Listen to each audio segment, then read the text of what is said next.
Dan alhamdulillah disupport juga dengan Majelis Jannatul Ilmi Pekanbaru.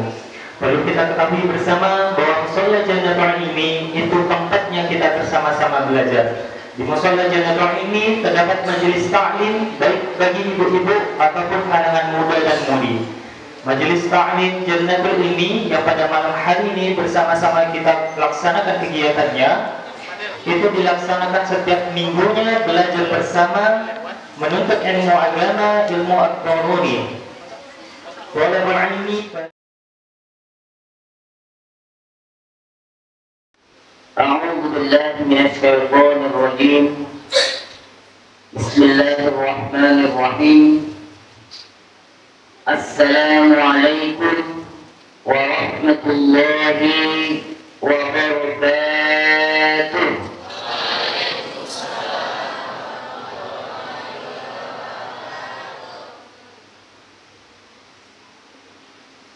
Kurang keras suaranya. Saya tengok jemaahnya banyak ya, sampai keluar sana. Saya ulangi. Assalamualaikum warahmatullahi wabarakatuh.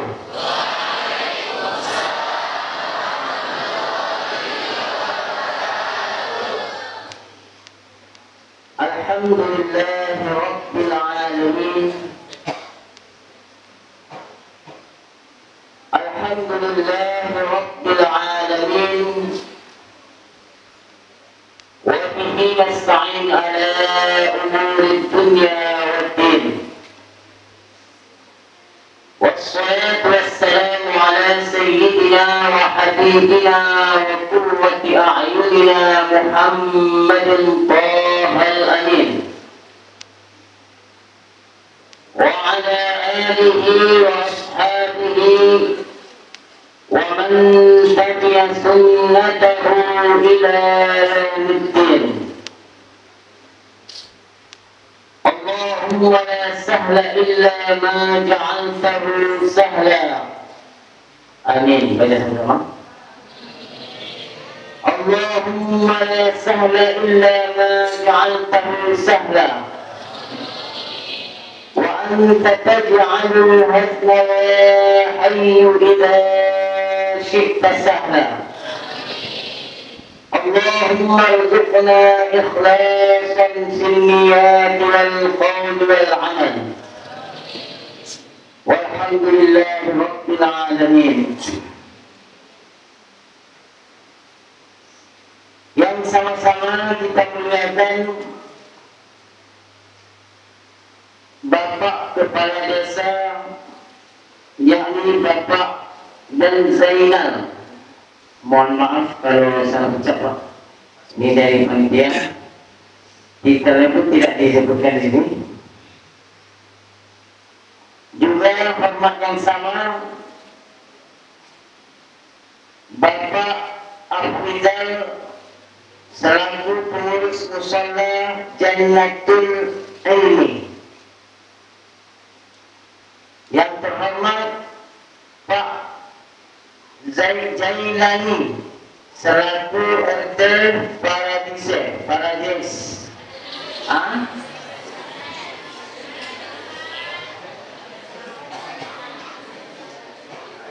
Itulah dia. Juga yang kami muliakan Firqah Hadroh Riyadus Shalihin, kalau nggak salah ya, Riyadus Shalihin, Riyadus Shalihin. Ini dari Musola Jannatul Ilmi juga bukan? Alhamdulillah yang telah menghibur kita tadi dengan melantunkan salawat. Mudah-mudahan kita yang hadir pada malam ini mendapatkan syafaat dari baginda Rasulullah Sallallahu Alaihi Wasallam dan seluruh aparat desa yang tidak mungkin saya sebutkan satu persatu, namun tidak mengurangi rasa hormat kami kepada desa ini juga PKM Badan Kemakmuran Mushola Jannatul Ilmi beserta seluruh jajaran pengurus yang kami muliakan. Mahasiswa mahasiswa UIN yang saya cintai, mahasiswi UIN yang mencintai saya. Jadi kita saling cinta mencintai.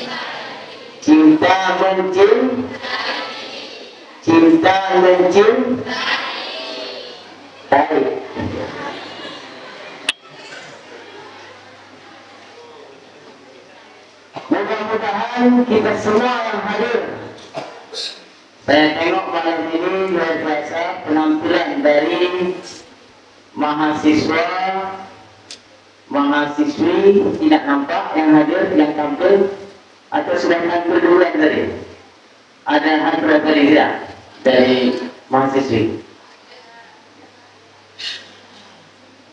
Mudah-mudahan kita semua mendapatkan ridho dari Allah Subhanahu wa Ta'ala.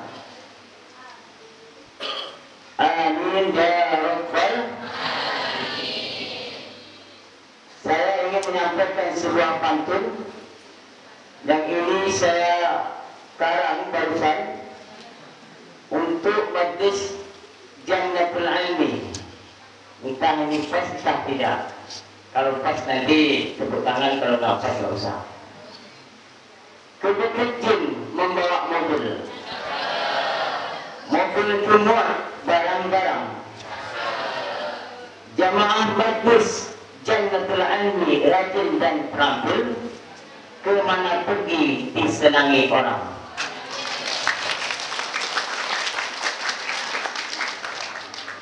Satu lagi, betul menembak pasukan Israel, meninggalkan sebuah batu. Majlis Jannatul Ilmi pastilah mahir karena dididik guru yang bermutu.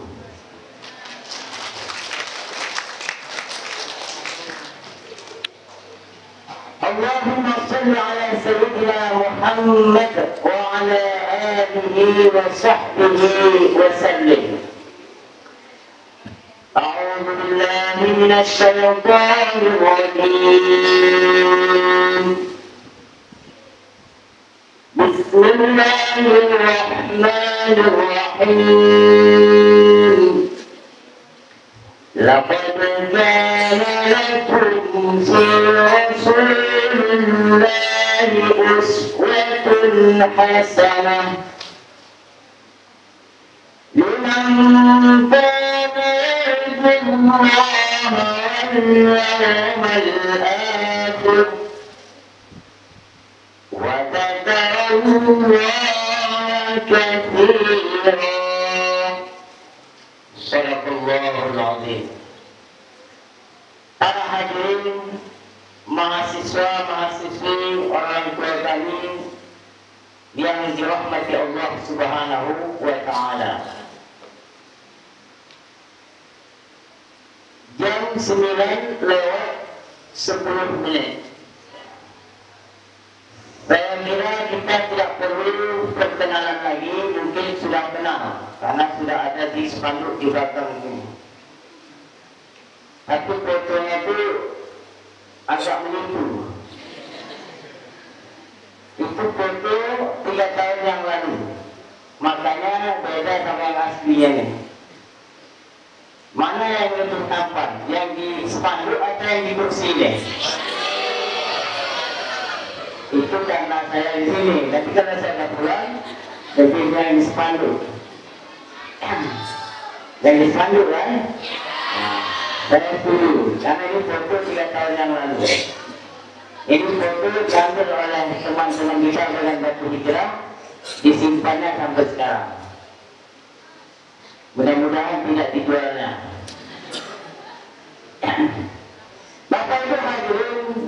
mahasiswa dan mahasiswi yang dirahmati Allah Subhanahu wa taala. Malam ini kita memperingati Maulidun Nabi Muhammad sallallahu alaihi wasallam.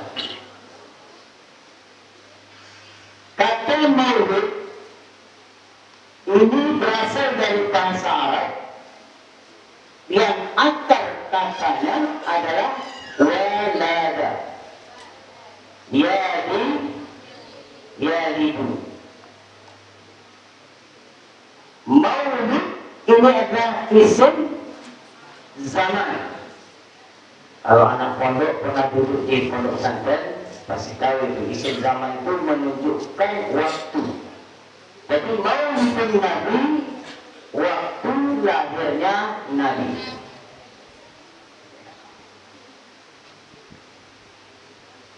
Maulidun Nabi atau Maulidun Nabi artinya apa? Waktu lahirnya Nabi. Kalau Maulidun ini isim maf'ul, artinya bayi yang lahir itu. Jadi bayi yang lahir itu, ada perempuan baru melahirkan bayi keluar, itu namanya maulud. Makanya disebutkan dalam hadis kullu mauludin apa? Yuladu 'alal fitrah.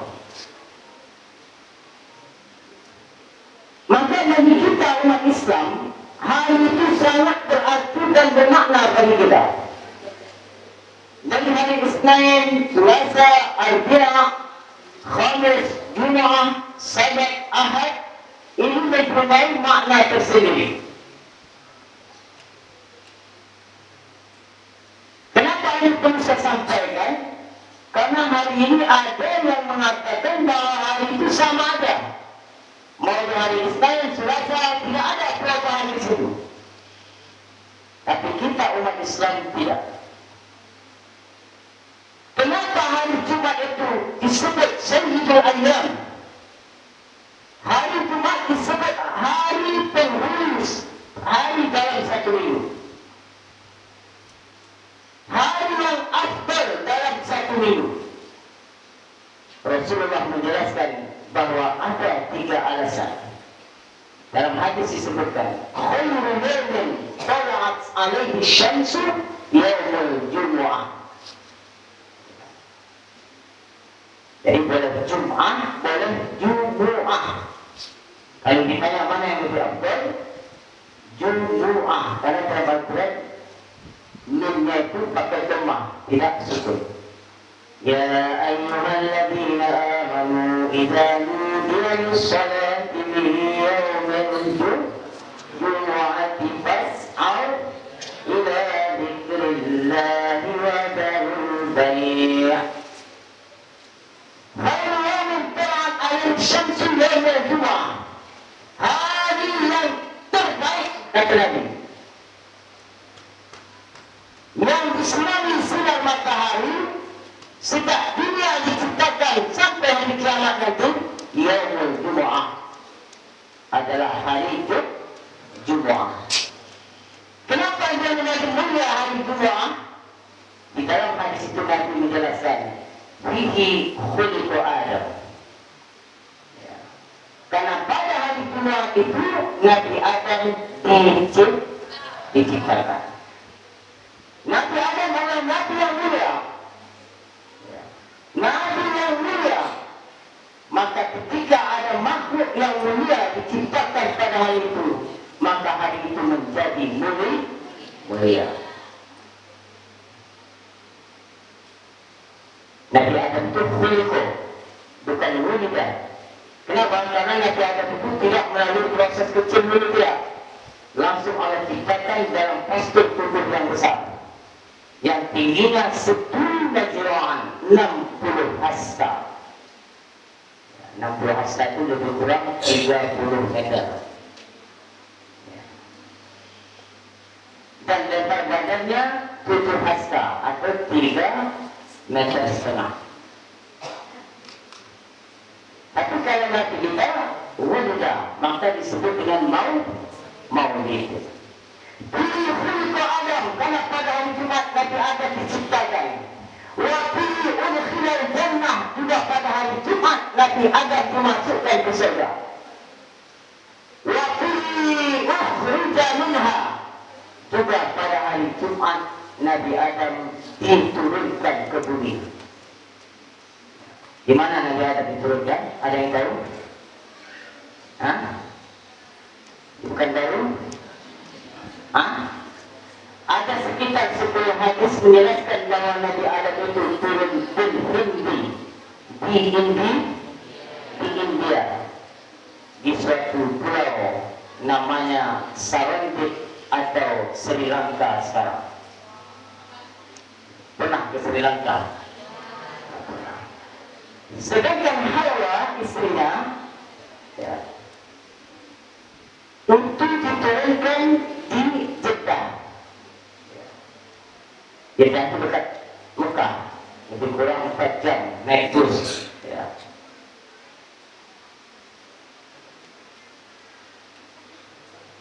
Di situ Nabi Adam diturunkan. Kita tidak membahas sejarah Nabi Adam, tapi apa kaitannya dengan hari Jumat tadi? Oktober, biasanya seperti itu. Tapi ini tidak pasti, karena ajal adalah di bawah kekuasaan Allah Subhanahu wa Ta'ala. Jadi kalau ada Bapak Ibu mahasiswa-mahasiswi yang lahirnya hari Minggu, siap-siaplah malam ini.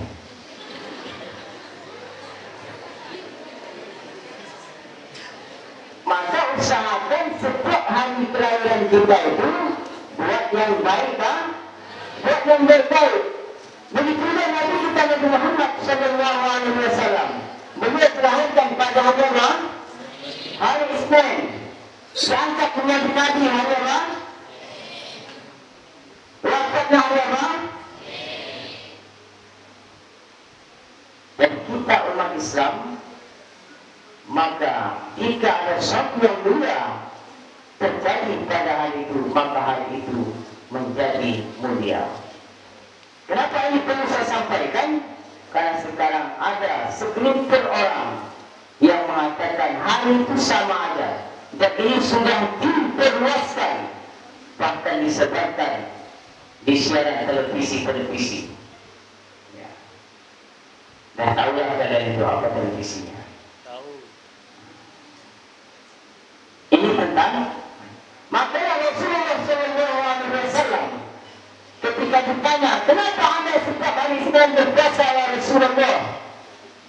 Dan itu sahabat penasaran, kok Nabi puasanya hari Isnin, Khamis, tidak hari Rabu, tidak hari yang lain. Dalam riwayat Imam Muslim disebutkan, su'ilal Nabi ditanya an saumil Isnin. Nabi ditanya tentang puasanya hari Isnin. Apa kata Nabi? Dzaka yauman wulidtu fihi. Karena pada hari Isnin itu aku dilahirkan. Maka Nabi berterima kasih, bersyukur kepada Allah atas kelahirannya pada hari Isnin itu, maka dia berpuasa. Jadi begitu cara Nabi mensyukuri hari kelahirannya. Kita juga mensyukuri hari kelahiran Nabi. Kenapa? Karena ini nikmat yang terbesar di antara nikmat-nikmat yang terbesar lainnya. Bukankah dengan Rasulullah kita kenal iman? Bukankah dengan Rasulullah kita bisa kumpul malam ini di sini? Bukankah karena Rasulullah kita bisa membedakan mana al-mubtin al-daruri dengan ilmu yang tidak daruri? Bukankah dengan sebab Rasulullah kita bisa membedakan antara yang hak dan yang batil? Maka di dalam Al-Quran disebutkan, qul bi fadlillahi wa bi rahmatihi fa bidzalika falyafrahu wa khairun mimma yajma'un. Kita sudah mensyukuri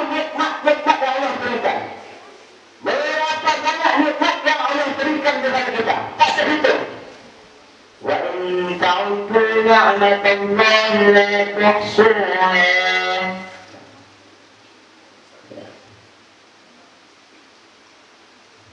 Nikmat. Kita sehat ini nikmat apa enggak? Saya tanya dulu. Sehat itu nikmat apa enggak? Makan nikmat apa enggak? Minum? Tidur? Kentut? Kentut nikmat apa enggak? Kalau menghirup udara juga nikmat, membuang udara juga nikmat.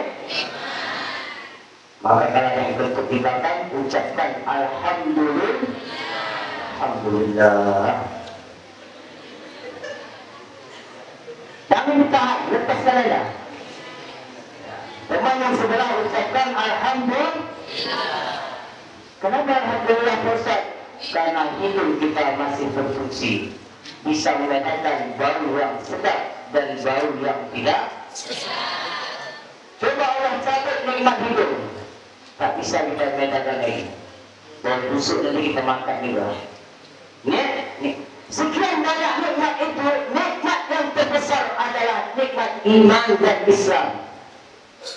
Tidak ada yang lebih tinggi dari nikmat iman dan Islam. Orang yang punya iman dan mati bawa iman, jaminannya masuk surga.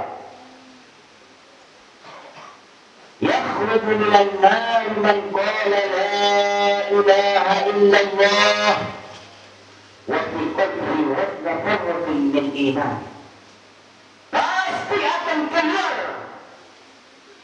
dari api neraka orang yang di dalam hatinya meyakini dua kalimat syahadat, yaitu la ilaha illallah, ada Tuhan yang berhak disembah kecuali Allah, dan Nabi Muhammad adalah utusan Allah. Maka iman ini adalah nikmat yang tertinggi. Maka orang yang tidak punya iman, setinggi apapun jabatannya di dunia ini, segaya apapun dia punya harta, maka dia hina di akhirat kelak. Adik-adik mahasiswi pernah dengar nama Fir'aun? Pernah lihat? Tidak. Pernah di YouTube? Ya. Nanti kalau sudah nikah punya anak, mau nggak bikin nama anaknya Fir'aun? Hah? Mahasiswa yang depan saya ini, yang tampan-tampan ini, ya, yang tak kalah tampan dengan saya, mau nggak dipanggil Fir'aun?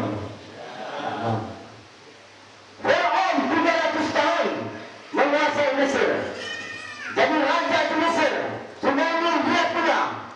Tapi Fir'aun hina dunia akhirat. Tak ada orang mau dipanggil Fir'aun.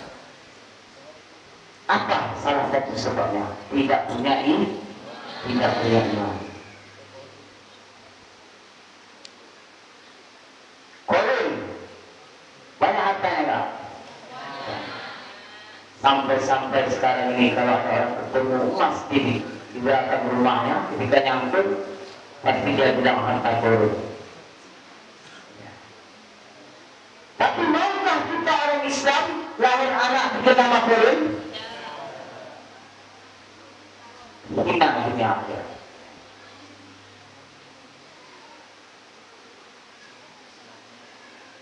Nah, sekarang saya tanya, siapa yang mengajarkan kita keimanan? Adalah Rasulullah Sallallahu Alaihi Wasallam. Maka wajarlah kita memperingati hari lahirnya baginda Rasulullah Sallallahu Alaihi Wasallam. Ayo kita berselawat kepada baginda Rasul. Selawat dan kita baca sama-sama. 1, 2, 3. Salatullah salamullah ala Taha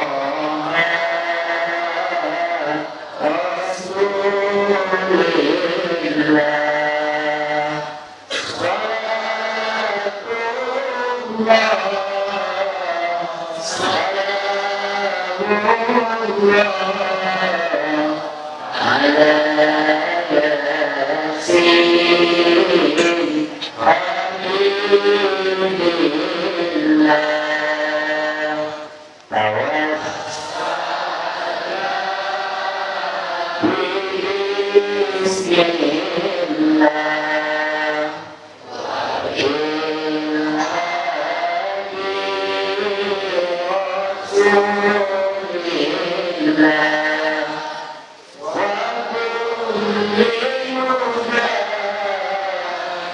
Bismillah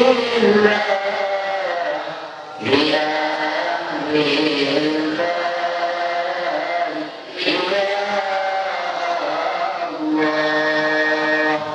itulah salah satu alasan kita kenapa kita memperingati hari lahirnya baginda Rasulullah Shallallahu Alaihi Wasallam. Rasulullah satu ketika pernah datang ke Madinah, Qadimar Rasul. Maka pada waktu itu Nabi mendapatkan orang-orang Yahudi Madinah berpuasa. Maka Nabi bertanya, kenapa kalian berpuasa hari ini pada tanggal 10 Muharram yang kita kenal dengan Asyura? Maka orang Yahudi mengatakan, menjawab, ayam hari ini, maksudnya pada 10 Muharram itu, Nazzallahu Musa wa aghraqa Fir'aun. Allah menyelamatkan Nabi Musa dari kejaran Fir'aun dan tentaranya, dan Allah menyelamkan Fir'aun ke Laut Merah. Kami berpuasa bersyukur kepada Allah atas keselamatan Nabi Musa dan dimusnahkan Fir'aun. Maka Nabi katakan pada waktu itu, nahnu awla Musa. Kita orang Islam lebih berhak untuk mensyukuri atas keselamatan Nabi Musa. Kalau keselamatan Nabi Musa kita disuruh untuk mensyukuri, kenapa dengan kelahiran Rasulullah yang menyelamatkan kita dari jurang kehancuran, yang menyelamatkan umat ini dari kekufuran dan kesyirikan, kita berharap untuk memperingatinya? Coba buka pikiran orang-orang yang mengharamkan perayaan Maulid ini. Kalau Nabi Musa selamat kita disuruh mensyukuri, maka Rasulullah lebih lagi, karena Rasulullah yang telah menyelamatkan kita dari kekufuran dan kesyirikan, dari jurang kehancuran. Paham sampai sini? Paham? Hadirin jemaah, mahasiswa-mahasiswi orang tua kami, Bapak Kepala Desa yang dirahmati Allah Subhanahu wa Ta'ala. Saya nggak lihat ibu-ibu. Ibu-ibu nggak ada aja ya? Hah? Ini mahasiswa semua? Iya. Dulu, sebelum Rasulullah menjadi Nabi, ya, dan kalian tahu, para ibu-ibu, para perempuan, sebelum Rasulullah diangkat menjadi Nabi, perempuan waktu itu tidak ada harganya. Sekarang kita ada harga nggak? Hah? Ada harga nggak? Kalau ada 150 juta, jangan coba-coba melamar. Hah? Sebelum Rasulullah menjadi Nabi, perempuan tidak ada harga. Yang kita kenal dengan zaman jahili. Maka di saat itu perempuan merupakan satu keaiban. Dalam Al-Quran disebutkan, wa idza busyira ahaduhum bil unsa walla wajhuhu muswadda wa huwa kadhib yatawara min al-qawmi min su'i ma busyira bih أيمسكه على هون أم يدسه في التراب ألا ساء ما يحكمون. وإذا بشر أحدهم, pada zaman jahiliyah dulu, kalau diberi kabar kepada orang tuanya, berunsa tapi malah lahir anaknya perempuan, bagaimana ekspresi bapaknya, orang tuanya? Wajah orang tuanya hitam, legam, masam, marah, seakan-akan tidak terima. karena anak perempuan yang lahir. Kenapa begitu? Karena anak perempuan waktu itu adalah membawa keaiban. Ayat syukru ala hudan, apakah anak perempuan yang berlahir itu dia pertahankan hidup? Tapi dia harus menahan rasa malu. Dia disuruh berturut atau dia kumpulkan, dia tanam hidup-hidup.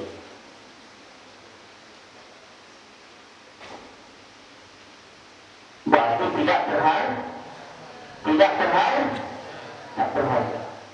Makanya ibu-ibu, kaum perempuan bersyukur dengan diutusnya Rasulullah SAW sehingga derajat perempuan terangkat.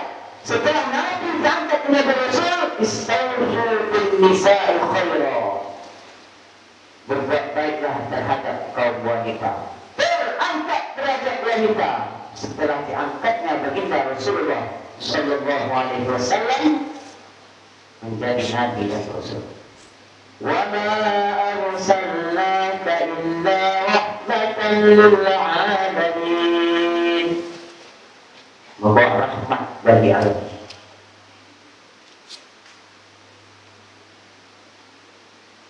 Ini ketengok yang belakang sudah mulai muak, ngantuk. Kami datang jauh-jauh. Tadi berangkat pas azan zuhur. Sampai ke sini sebelum azan Isya. Karena nyasar ditipu oleh Google lewat Isya. Kalau nggak jemput panitia tadi kita kemana lagi? Google bilang kiri kanan, apa butuh bayar ke sana. Saya tak percaya lagi sama Google ini.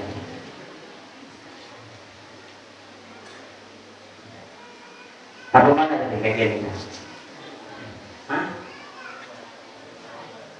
Perempuan tidak berharga. Jangankan manusia, perempuan binatang pun dapat rahmat dari diutusnya Rasulullah.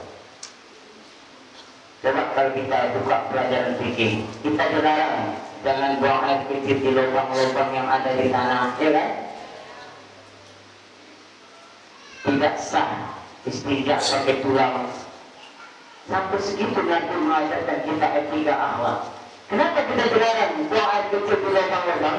Karena di situ rumah tikus, rumah semut. Maka Nabi berutus, salah satu misi dakwah Rasulullah mengajak orang masuk Islam, mengajak manusia ini ke jalan yang benar dengan akhlakul karimah. Kita dilarang jangan buang air kecil di lubang-lubang karena dikhawatirkan itu rumah binatang, rumah tikus, rumah semut. Tsunami semut itu kau bencingi. Kalau semut oke lah, dia nggak bisa melawan. Kalau ular,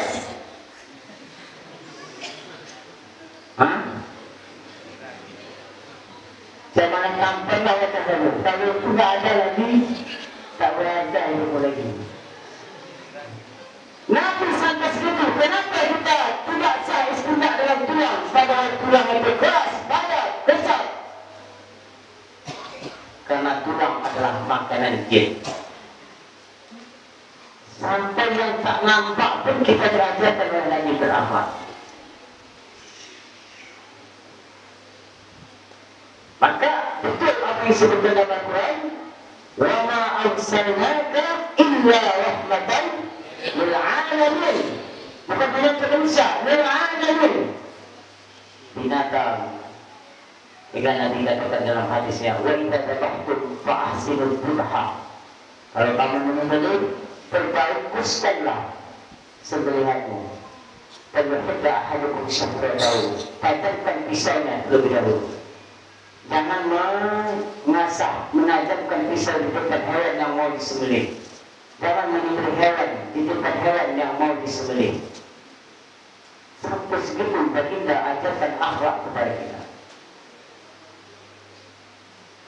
manusia mendapatkan rahmat, binatang mendapatkan rahmat. Bahkan kita juga diajarkan beretika kepada makhluk saudara kita yang tidak nampak. Siapa yang kita nampak? Jin, mau nikah sama jin? Hah? Sama?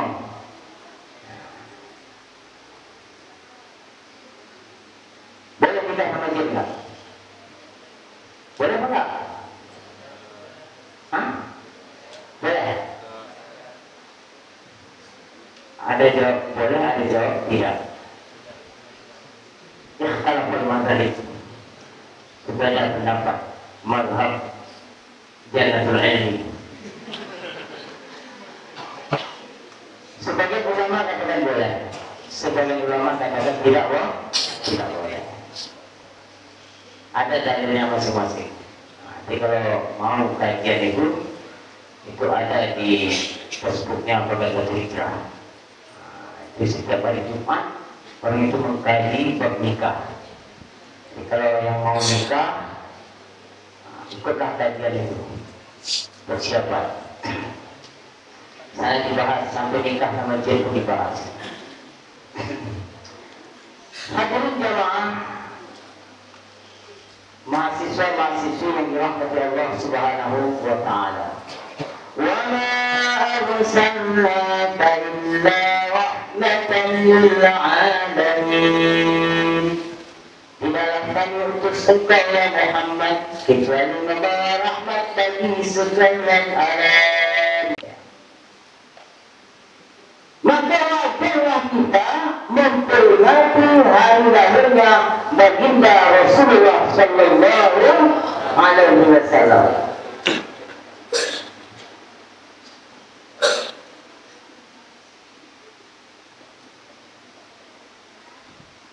Ada yang ngantuk juga?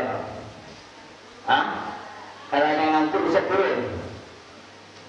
Nggak ada, alhamdulillah. Ini apa karena panitia nggak ngasih kopi?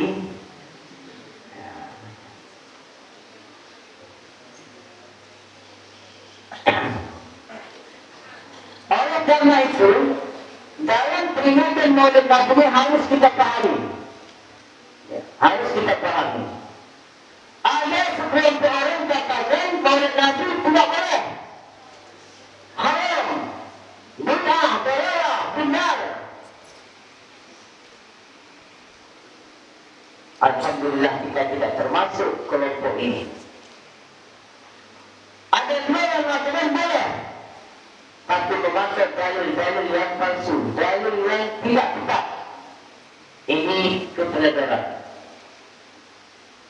Katanya Abu Lahab itu diringankan azabnya setiap hari Isnin karena dia gembira dengan kelahiran Nabi.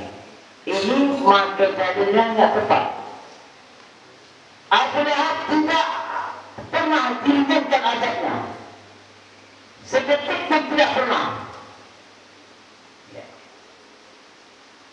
Abu Lahab beserta orang-orang yang tidak beriman semuanya tidak akan pernah diringankan azabnya. Fala yukhaffatu anhum min 'adzabiha Al-Quran. Tidak diringankan dari mereka azab neraka itu.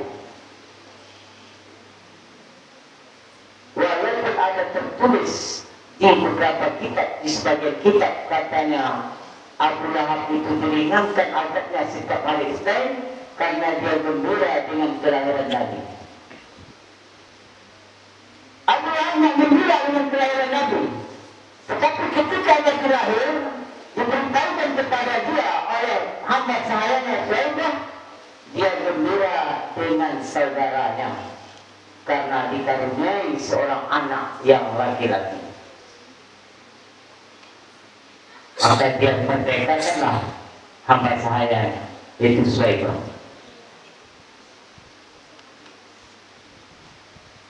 Abu Lahab adalah orang yang paling memusuhi Nabi. Ini perlu saya sampaikan karena ada beberapa disebut ustaz, disebut penceramah, kadang-kadang dalil ini dipakai. Jadi biar tahu kita. Ketika Rasulullah diturunkan wahyu kepadanya, wa anzir ashiratakal aqrabin, berikan peringatan yang Muhammad kepada saudara-saudara yang dekat. Fasaidan nabiyyu ila Safa, maka Nabi naik ke bukit Safa menuju kerabat-kerabatnya. Kemudian Nabi katakan, inni Rasulullah ilaikum, saya adalah utusan Allah kepada kalian. Di saat itu Abu Lahab lah orang yang pertama memaki Nabi. Terus dia katakan, bahkan mereka yang Muhammad sa'ilullah an-hada jama'tanya. Apa kata Abu Lahab begitu? Sedangkan engkau sepanjang hari ini ya Muhammad, apakah kamu untuk menyampaikan itu? Kamu menyampaikan tadi di sini? Sampai-sampai Abu Lahab ini duduk di dekat rumah Nabi. Dia tunggu Nabi keluar dari rumahnya. Kemana Nabi pergi, dia ikut dari belakang. Dia halang-halangi orang untuk menerima dakwah Nabi. Ketika Nabi sampaikan kepada apa kata Abu Lahab, jangan dengar apa disampaikan Muhammad, karena dia adalah kadzab, sahir, majnun. Kata Abu Lahab, dia adalah pendusta, dia adalah tukang sihir, dia adalah orang gila. Bagaimana orang yang seperti ini dikatakan diringankan azabnya di neraka setiap hari Isnin?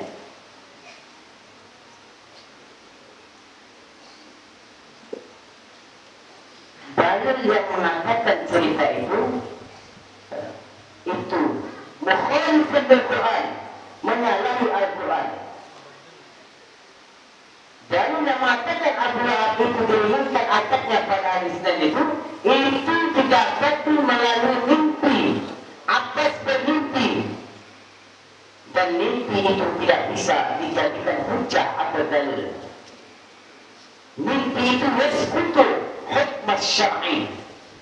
Jangankan mimpi, ilham wahyi saja itu tidak bisa dijadikan hujah.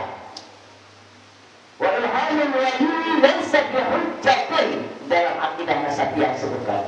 Apalagi mimpi yang derajatnya di bawah ilham. Maka ini perlu saya jelaskan supaya saudara-saudara tidak salah paham. Kelompok yang kedua ini kepelajaran. Kita berada di tengah-tengah. Kita katakan memperingati maulid Nabi berbahaya orang yang mengerjakannya. Karena dalam perayaan maulid Nabi tidak ada sesuatu yang bertentangan di dalam agama kita. Kita mendengar bacaan Al-Quran, kita bersedekah air, pun makan bersama, kita mendengarkan tafsir dari seorang guru, seorang ustaz, kita mendengarkan bacaan Al-Quran baik, kita melantunkan salat pujian kepada Rasulullah, dan ini semuanya adalah merupakan khair kebaikan. Dan apa yang disebutkan amil khaira la'allakum tuflihun, lakukan kebaikan.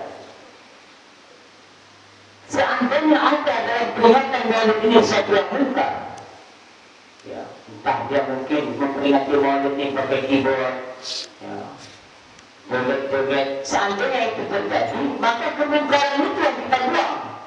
Bukan gara-gara itu menghalalkan peringatan maulid. Ini salah. Sekarang saya tanya, ada orang masuk di musola ini sholat. Ada salah satu sholat di sini dan istri salah sholatnya. Apa gara-gara satu orang salah ini, musola ini kita tutup, dilarang orang sholat di sini? Tentu orang yang salah itu kita perbaiki, kita luruskan. Paham tak? Ada orang tawaf kita karena salah tawafnya. Apa gara-gara itu dilarang orang melakukan haji atau umrah? Kemungkaran itu, kesalahan itu yang harus diperbaiki. Ini yang harus kita paham. Maka kita katakan peringatan maulid Nabi ini termasuk perbuatan baru yang tidak menyalahi syariat, berbahaya orang yang melakukannya. Tapi Nabi tidak pernah buat, katanya. Nabi tidak pernah suruh. Kita tanya, apakah setiap yang tak dibuat Nabi itu haram? Atau itu sesat? Apakah setiap nabi yang tidak kuat itu benar? Benar? Kalau usul fikih mengatakan at-tarku la ya'ni tahrim. Sesuatu yang ditinggalkan nabi itu bukan menunjukkan sesuatu itu pasti hukumnya haram, tidak. Tetapi sesuatu yang disuruh nabi jelas boleh kita kerjakan. Sesuatu yang dilarang nabi jelas tidak boleh kita kerjakan. Tapi sesuatu yang ditinggalkan nabi tidak semuanya salah. Makanya dapat dua dikatakan wa ma ataakumur rasul fakhudhuh wa ma nahakum anhu fantahu. Yang nabi bawa ambil, yang nabi larang tinggalkan. Dan dalam ayat itu tidak disebutkan yang nabi tidak kerjakan jangan lakukan, tidak ada. Di sinilah muncul para mujtahid dan para Imam Syafi'i katakan al-bid'atu terbarat. Sesuatu yang baru itu terbagi dua. Kalau menyalahi syariat, menyalahi Al-Quran, menyalahi hadis, menyalahi ijma', baru ini tidak boleh dilakukan. Tapi apabila tidak menyalahi Al-Quran, tidak menyalahi hadis, tidak menyalahi ijma', maka itu boleh dikerjakan dan berpahala bagi orang yang melakukannya. Hadirin jemaah Bapak Ibu, mahasiswa dan mahasiswi yang dirahmati Allah Subhanahu wa Ta'ala. Saya izin minum sebentar.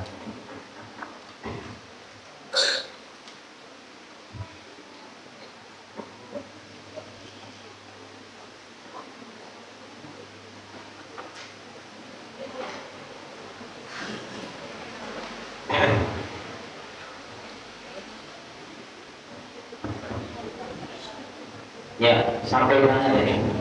Kayak gini. Rahmatan lil alamin. Pembawa rahmat bagi sekalian alam. Maka wajarlah kita Bapak Ibu yang kita buat malam ini. Kalau dibandingkan dengan jasa Nabi kepada kita, belum ada apa-apa. Maka kalau kita buka kitab akhlak, ya, termasuk kewajiban hati adalah wajib mencintai Allah dan mencintai Rasul melebihi dari segala sesuatu. Ya. Kewajiban hati yang pertama dengan wajib, ya, itu mencintai mahabbatullah wa mahabbatul Rasulih. Kenapa kita wajib mencintai Allah, mencintai Nabi, melebihi dari segala sesuatu? Melebihi dari kecintaan kita terhadap harta kita, jabatan kita, anak istri kita, karena Nabi sangat mencintai kita sampai Nabi itu mau meninggal beringat kepada umatnya. Sampai nanti di akhirat ketika kita mementingkan diri sendiri, di saat itu kita tidak open kepada keluarga kita. Bahkan ada istri lari daripada suami, anak lari dari orang tuanya. Tetapi di saat itu Nabi mencari kita. Mana umat-umatku yang Islam yang berarti besar-besar, aku akan kasih syafaat, aku akan beri dia syafaat. Syafaati li ahli al-kabairi min ummati. Syafaatku kata Nabi, ku peruntukkan untuk umatku pelaku dosa besar. Kalau mati bawa iman, kalau mati kafir tidak dapat syafaat.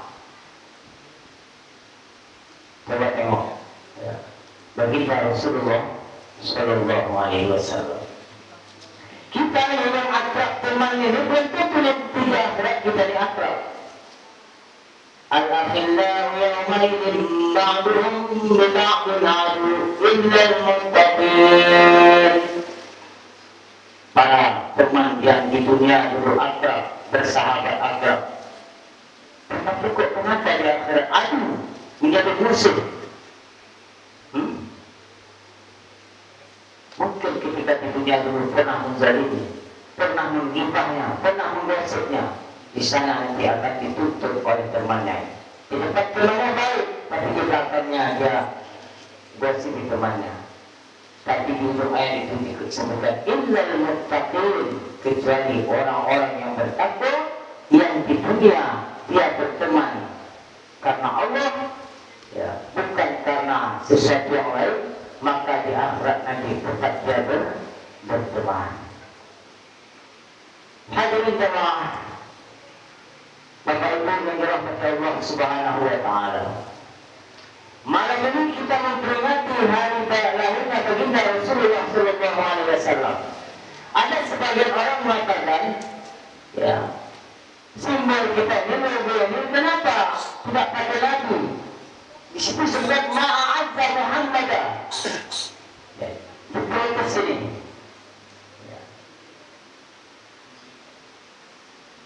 Ini harus tahu jawabannya. Karena yang buat ini kita. Ya. Ada sebagian orang mengatakan begitu. Kenapa tidak disebutkan Nabi Muhammad? Tidak pakai Nabi.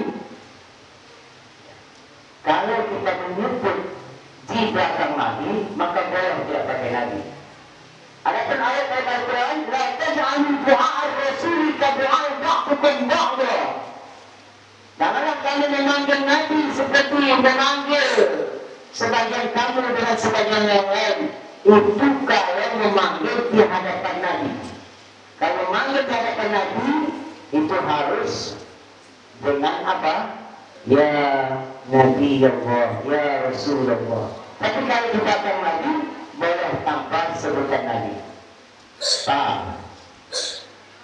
Ada satu hadis orang buta. Orang buta datang ke Rasulullah. Hadis yang panjang. Dia kata, ya Rasulullah, udah Allah harus pada saya mengkait. Tolong doakan aku kepada Allah. Aku ini buta, susah mau ke masjid, susah berunduk, susah. Tak ada orang yang memapahku, yang membawaku. Kemudian yang diajarkan. Tahu kok, dalam hadis disebutkan, kamu berduduk, doa, pergi ke tempat duduk, kemudian berduduk, kemudian salat berdoa, kemudian baca doa ini. Apa doa yang dikatakan oleh Rasulullah? Allahumma inni as'aluka wa atawassalu ilaika binabiyyina Muhammadin nabiyur rahmah ya Muhammad. Kita tengok belakang hadis itu. Ya Muhammad, tidak sebutkan ya Nabi Muhammad. Kenapa? Karena orang buta ini tidak di hadapan Nabi membaca doa ini. Maka tidak masalah kita tidak menyebutkan kata Nabi di situ. Tidak perlu itu dipermasalahkan. Hadirin jemaah, mahasiswa-mahasiswi yang dirahmati Allah Subhanahu wa taala. Nabi sendiri mengajarkan lagi, ya Muhammad inni atawajjahu bika ila rabbi fi hajati lituqdani. Itu doa yang dilakukan oleh orang yang bertanya.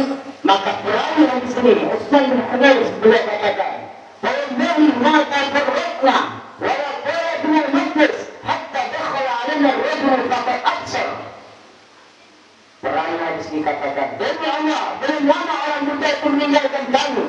Kami masih kumpul dengan Rasulullah di majlis itu, dan orang buta tadi sudah bisa melihat, tidak buta lagi. Ini yang disebut dengan tawassul, ya, berdoa dengan bertawassul. Ya, kalau ada hajat, ya, boleh kita baca doa tadi, sholat berdoa, kemudian apa hajatnya dengan baca doa yang tadi. Tak apa Ustaz cepat nyebutnya, nanti ikut pengajian Jannatul Ilmi di sini. Di sini ada pembahasan tentang itu. Hadirin jemaah Bapak Ibu yang dirahmati Allah Subhanahu wa taala. Saya naik pas jam 9, ini jam 10 kurang 3 menit. Ya. Kita simpulkan dari kajian kita malam ini. Kalau kita bacakan tadi, laqad kana lakum fi Rasulillahi uswatun hasanah. Allah mengutus Nabi Muhammad itu sebagai uswah, contoh, model, teladan dari kita. Ya. Apa rupanya Allah jadikan Rasulullah itu sebagai uswah? uswah.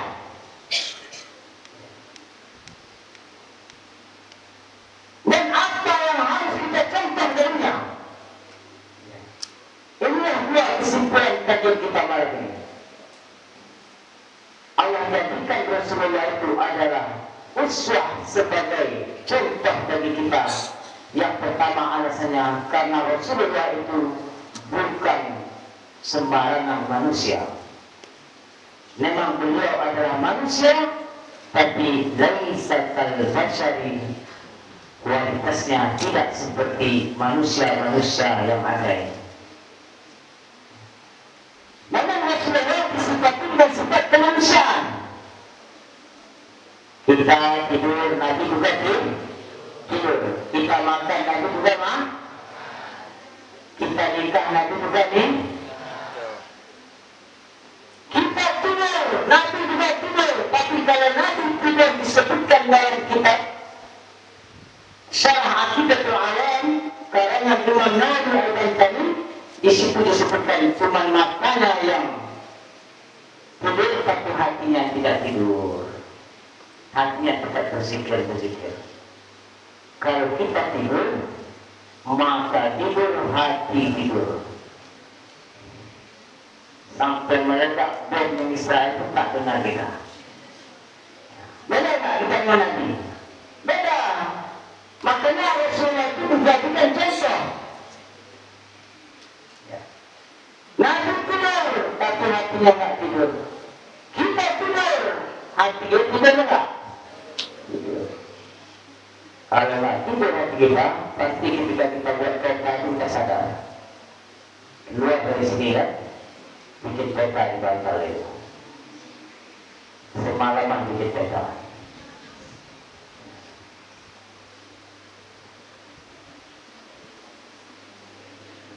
Nabi makan, kita tidak makan, tapi makannya Nabi tidak seperti makannya kita. Nabi makan dengan berapa? 3 jam. 3 kali. Kita makan berapa kali? 5. Kalau lapar betul?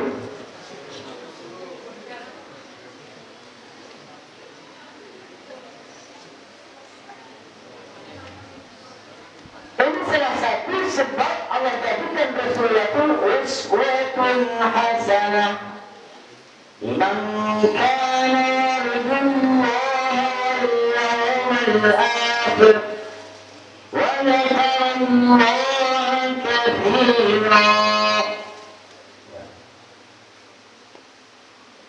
Inilah Rasulullah. Kemudian apa yang harus kita contoh? Sampai-sampai ulama katakan seluruh yang ada pada Rasulullah itu fihi barokah. Seluruh yang ada pada Rasulullah fihi barokah. Sampai hari ini kuku Nabi disimpan, rambut Nabi disimpan, bahkan darah Nabi pernah diminum oleh seorang sahabat. Di sahabat yang minum darah Nabi ini jadi perkasa kuat, setiap perang tak pernah kalah.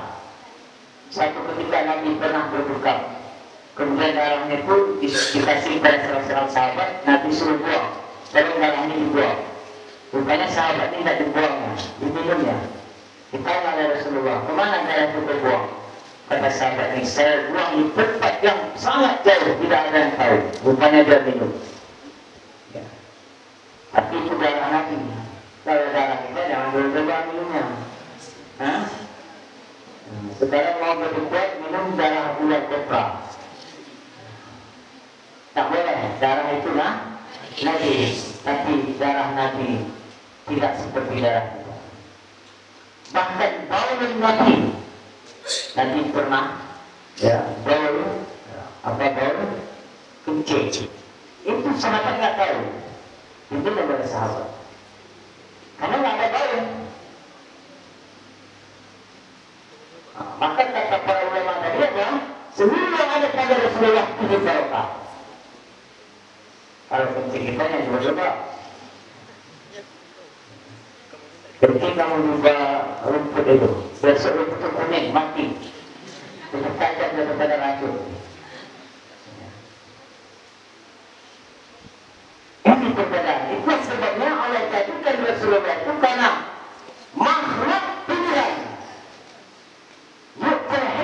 man yasha. Maka Nabi itu tak bisa didapati dengan usaha. Tak bisa kita beristirahat beribadah, puasa tiap hari, tahajud tiap malam, supaya jadi Nabi itu tak bisa. Tapi kalau menjadi wali bisa. Karena Nabi itu langsung Allah yang pilih. Yu'til hikmata man yasha, wa man yu'tal hikmata faqad utiya khairan katsira. Allah langsung pilih. Jadi tak sembarangan orang. Itulah Rasulullah yang malam ini kita peringati hari lahirnya. Terus apa yang harus kita contoh dari baginda Rasul? Ya. Pertama, ibadahnya. Rasulullah ya, yang tak pernah berdosa, dijamin masuk surga. Dijamin masuk surga.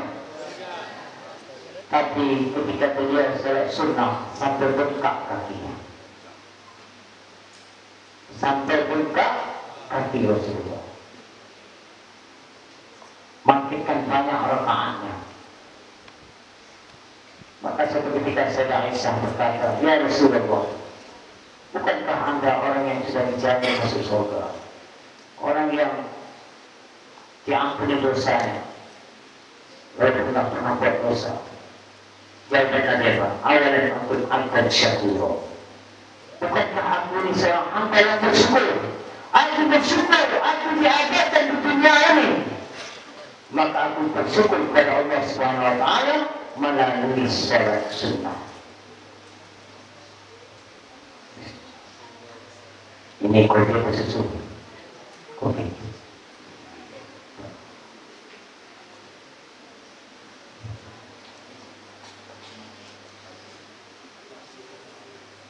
Jalan-jalan di sungai Roda,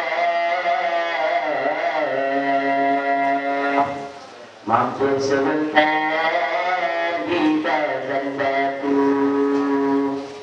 Bagaimana hati tak moga, kopi ini tak datanglah susu. Sudah kopi. Penting orang dia itu tak susu. Hadirin jemaah, tidak bisa pakai susu. Kopi dah tutup. Sampai mana tadi?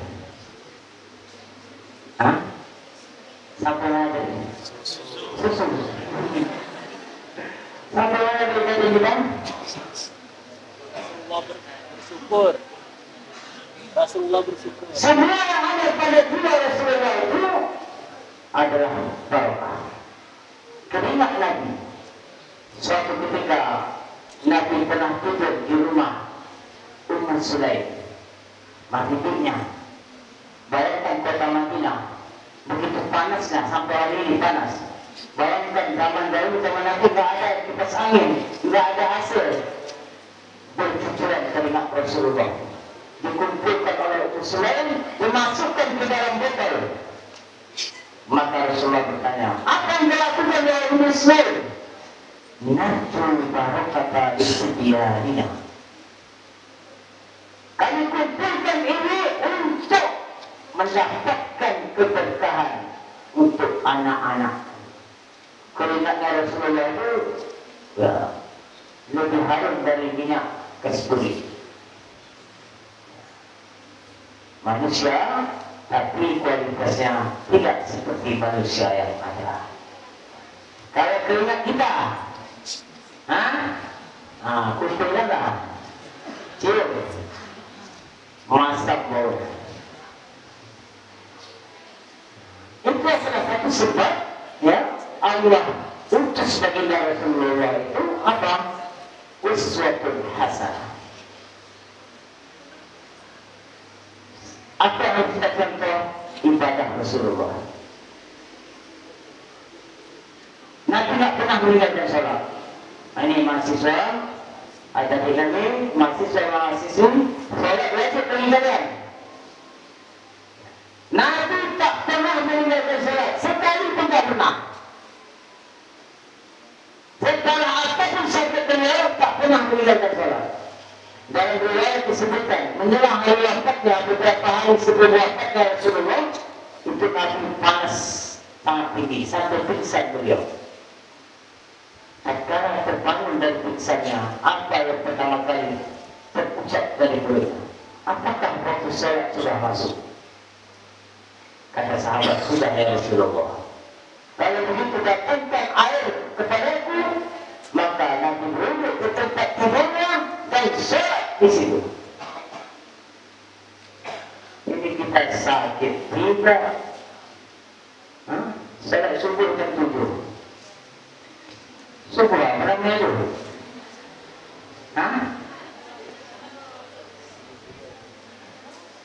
Betul tak betul? Ya betul, wajib betul. Diganti sholat tinggal. Ya. Tapi kalau lewat sholat subuh itu betul-betul tak sadar, tak dengar azan atau malas. Kalau sudah bangun azan, tidur lagi. Betul dalam betul. Tetap berdosa. Inilah yang dimaksud dalam ayat wailul lil musallin. Disebut sebutkan celaka bagi orang yang salat. Ya, maksudnya orang salat bercelaka. Itulah orang yang salat menunda-nunda waktu salat sampai keluar waktu salat. Tak dikubur, lebih celaka lagi. Sudahlah menunda dan tak diganti. Tapi kalau kamu betul-betul tertidur karena capek, tidur jam 2 malam, ya, ada suruh tak dengar. Orang membangunkan utara, kalau bangun dan tutup, sudah terbit matahari. Betul-betul tak dengar ini, betul-betul tak sadar. Maka ketika bangun langsung duduk langsung sholat dengan niat berdoa, maka tidak berdosa. Tapi wajib diganti. Paham? Maka kata Nabi man-nama an salatul al-masiha fal-yusalliha idza dzakaraha la kafarata laha illa biha. Pada siapa yang tertidur atau lupa lalu dia meninggalkan sholat,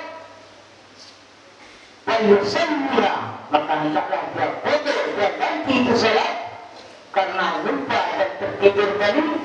La kafarata, karena sholat tidak bisa ditebus diganti dengan apapun illa biha, kecuali dengan sholat itu sendiri.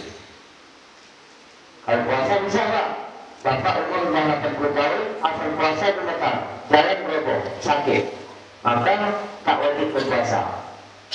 Ganti sama beras, namanya fidyah.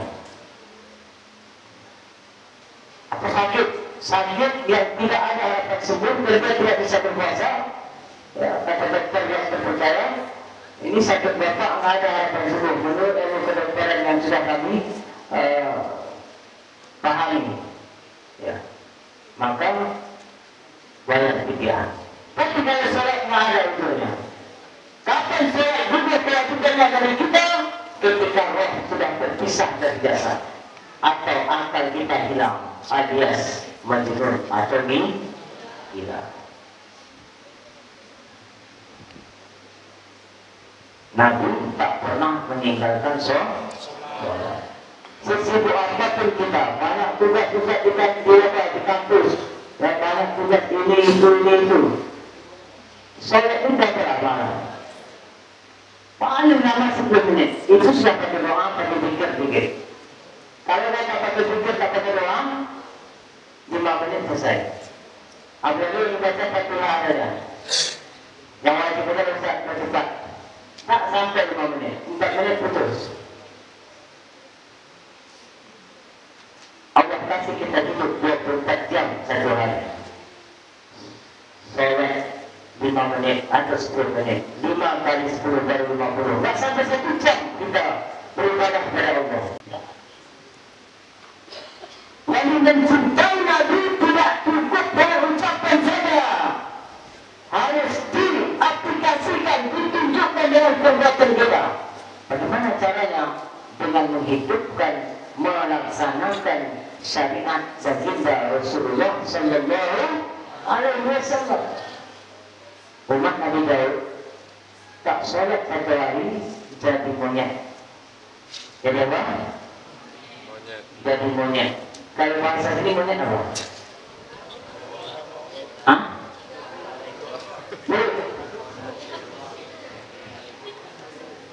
Walaupun alimtum alladhina qadai bisabati faqulna lahum kunu qiradatan khasirin. Kunu qiradatan khasirin. Jadi monyet-monyet yang hilang. Satu hari kita sholat, berubah wajah jadi monyet. Bersyukur kita ada di rumah Muhammad. Bertahun-tahun tak sholat, wajah tetap wajahnya. Coba tak sholat sekali, jadi monyet. Tak sholat jadi babi, jadi monyet, jadi babi. Gawat kita. Lagi menaikkan kita jalan, wajah dah wajah monyet. Hah? Kita umat Nabi Muhammad diberikan oleh Allah kesempatan untuk bertaubat.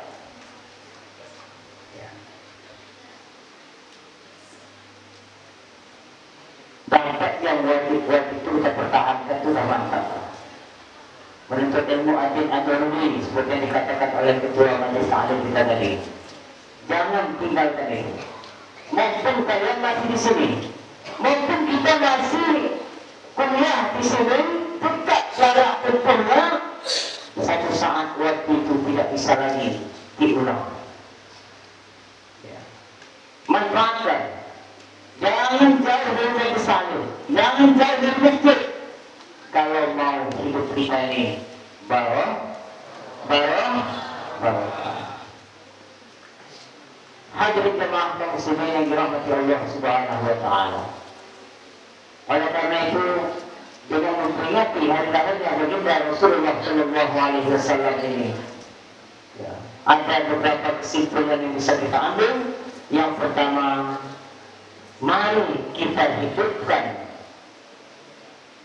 ajaran baginda Rasulullah Shallallahu Alaihi Wasallam sesuai dengan kemampuan kita, sesuai dengan profesi kita.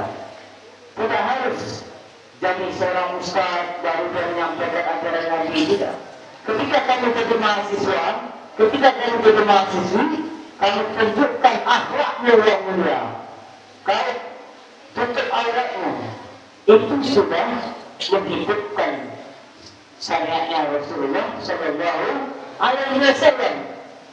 Ketika kau tunjukkan akhlakmu yang mulia, ketika kau mengajak temanmu belajar di sini, di Markas Jannatul Ilmi, ini secara tidak langsung sudah disebut dengan ad-da'watu bil hal.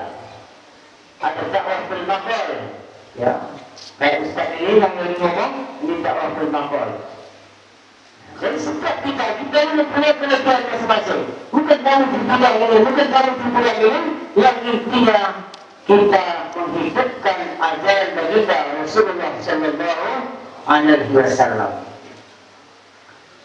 Yang kedua, kita harus jaga persatuan kita.